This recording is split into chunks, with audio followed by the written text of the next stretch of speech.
Hey students, welcome back to another brand new episode of your homeschooling and digital learning process. Today we'll be dealing with Merchant of Venice Act 3 Scene 2 again. It's time to take our things further from line number 109. So let's begin.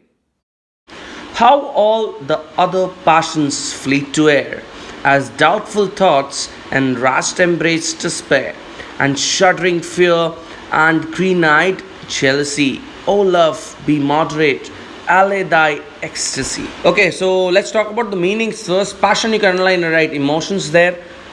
Fleet to air, vanish or fly. Doubtful thoughts, feelings of doubt. Rash embraced, rashly conceived. Shuddering fear, it's a fear or a doubt. Green eyed jealousy, color associated with jealousy. Got it? It's also a personification you can mention there. Moderate, you can align right less there. Allay thy ecstasy, diminish this excessive joy. Why? Because Portia was overindulging herself and she was making herself sick out of love. So, what Portia is telling here? Portia is telling here, all my other emotions are vanishing into the air as all my doubts and desperation are flying away. My fears, my jealousy, all are flying away at a greater height. But she wants herself to be calmed down. She understands the situation that she needs to calm down and make her love and her joy less intense. In measure reign thy joy, scantest excess. I feel too much thy blessing, make it less, for fear I surfeit. So you can write on the meaning here. Measure is moderation. Rain, you can line write shower. Scant is to restrain, prevent. Excess refer to as joy. Surfeit, you can underline and write in abundance or excess.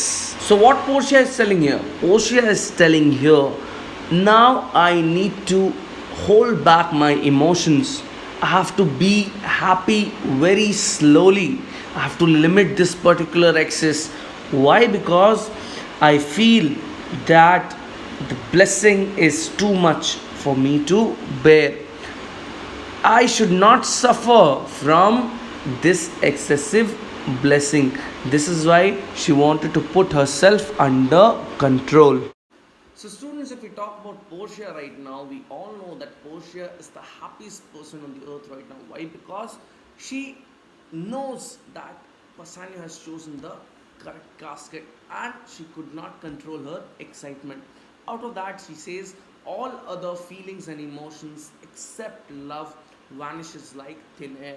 She also talks about green-eyed jealousy, where jealousy is personified and said to be a kind of a monster with green eyes. And at the end, we find Portia telling that this blessing is too much for me, and if I don't limit this excess, if I am not under control, then I might have to suffer. You got it? I am afraid of excessive joy, she says. So now Bassanio opens the leaden casket and says, what find I here? Fair Portia's counterfeit. What demigod had come so near creation? Move these eyes, or whether, riding on the balls of mine, seem they in motion? So you can make a note of the meaning. Counterfeit is image or picture. Demigod, a half divine person. You can underline near creation and write near to being alive. Done. Then seem they in motion is seem to be moving. Sword is parted. So Bassanio says, what find I here? Means, what do I find here? He opens the leaden casket.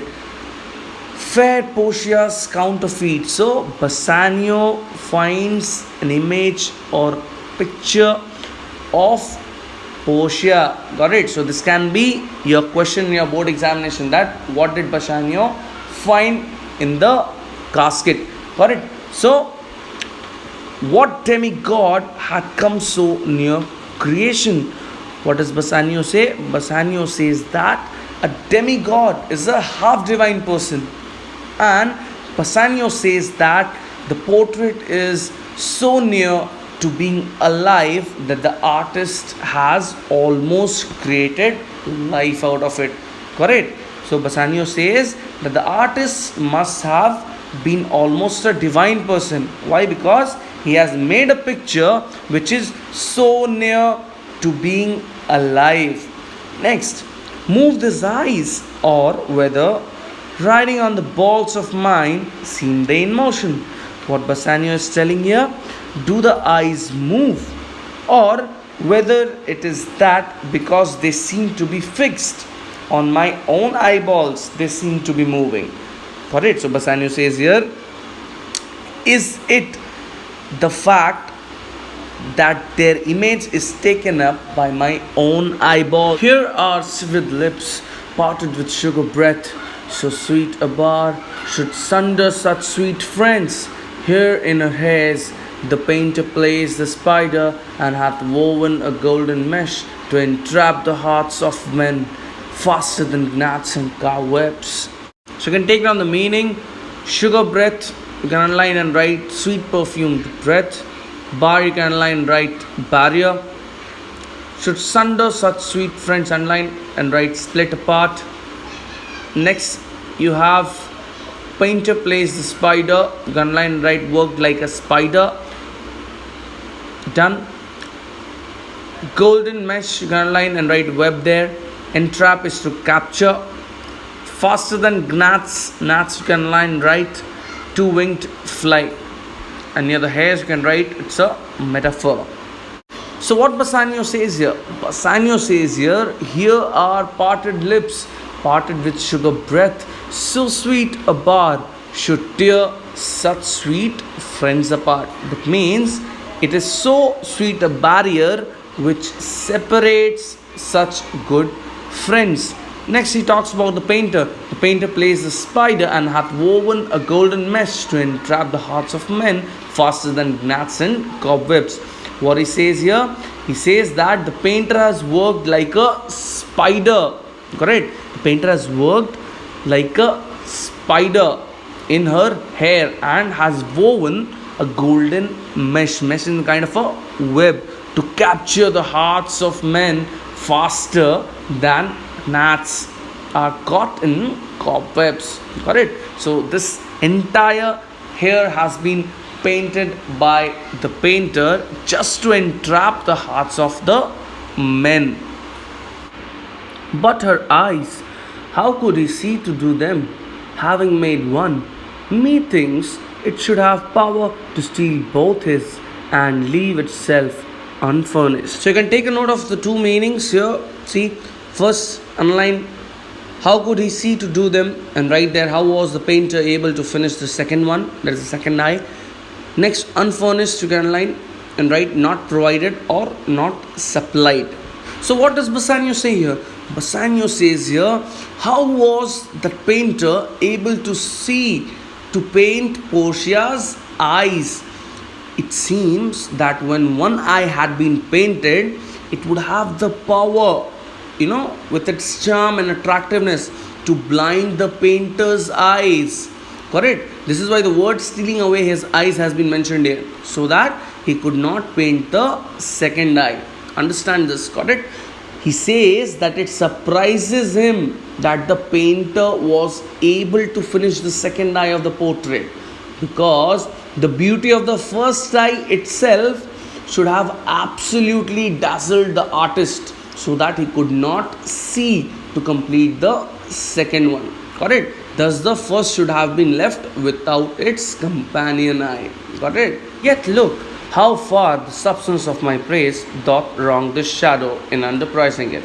So far the shadow doth limp behind the substance. Take down the meanings. Yet look is to see, far to what extent, substance of my praise is words of my praise, doth wrong is do injustice, underprising is underestimating, limp behind falls short, substance you can underline and write original. So what Bassanio is telling here? Bassanio is telling here, see to what extent the words of my praise do injustice to her portrait, that is Portia's portrait, by underestimating it.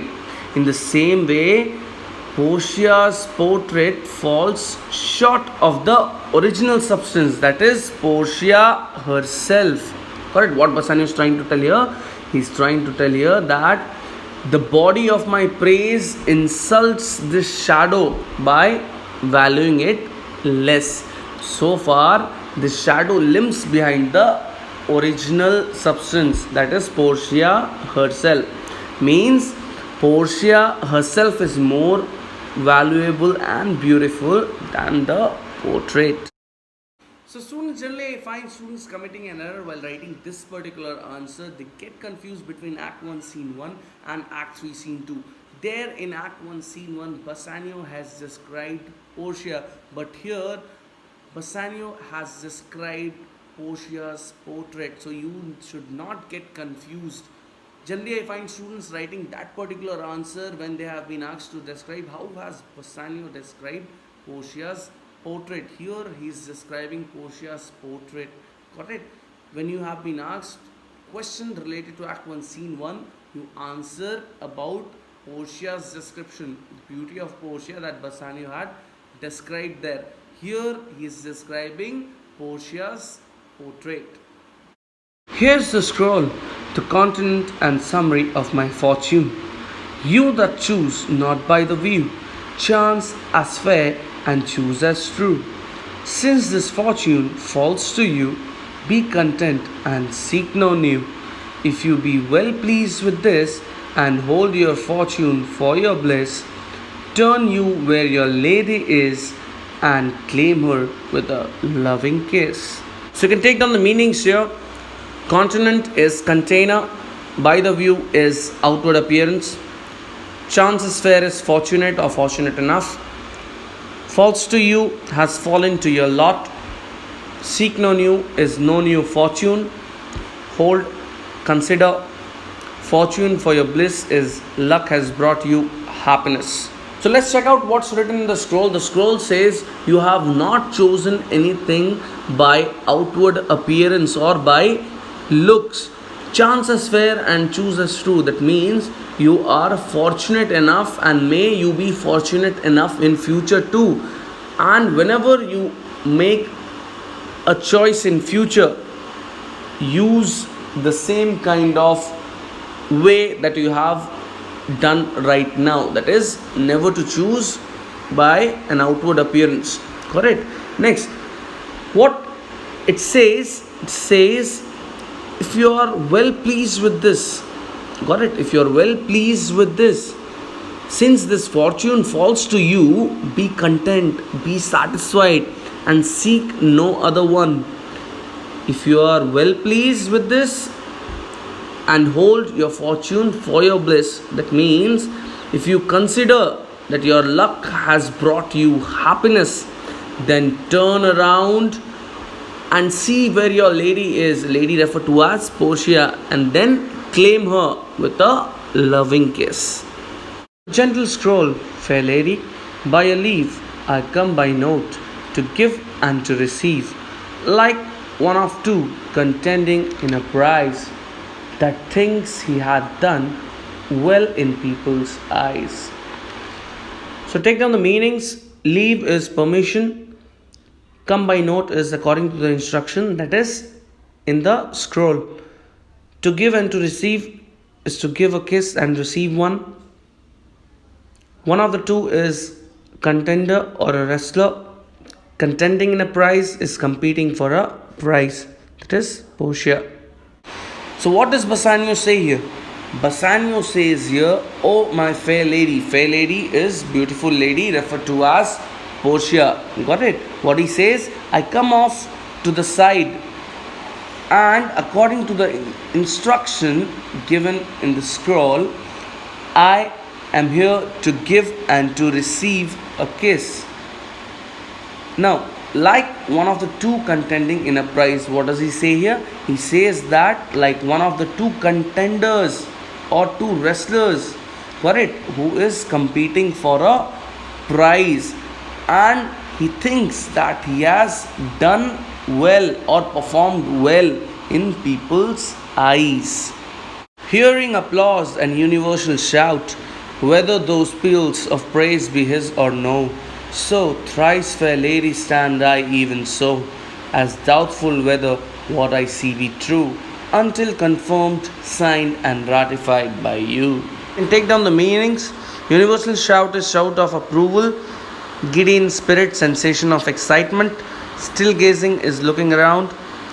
Peals of praise, underlined right, shouts of applause. Ratified is approved. So what Bassanio is telling here? Bassanio is telling here, like one of two contenders for a prize that thinks he has done well in people's eyes. Got it? He's also here hearing applause and universal shout. Giddy in spirit, he has a sense of excitement. Got it? And then still he's gazing in a doubt. He's looking around in doubt. Why is it so? He's looking around in doubt because he cannot understand whether those shouts of applause, those praise are really his or not. Correct? Next, what he says, so thrice fair lady, referred to as Portia, stand I, even so I'm standing here in a doubt. Correct? As doubtful of whether what I am seeing is really true or not. And when it can be true only when it is confirmed, signed, and approved by you, that is Portia. So, students, that's all for today. Next week, same day, same time, Portia's speech from line number 151. Till then, stay home, stay safe, and keep learning.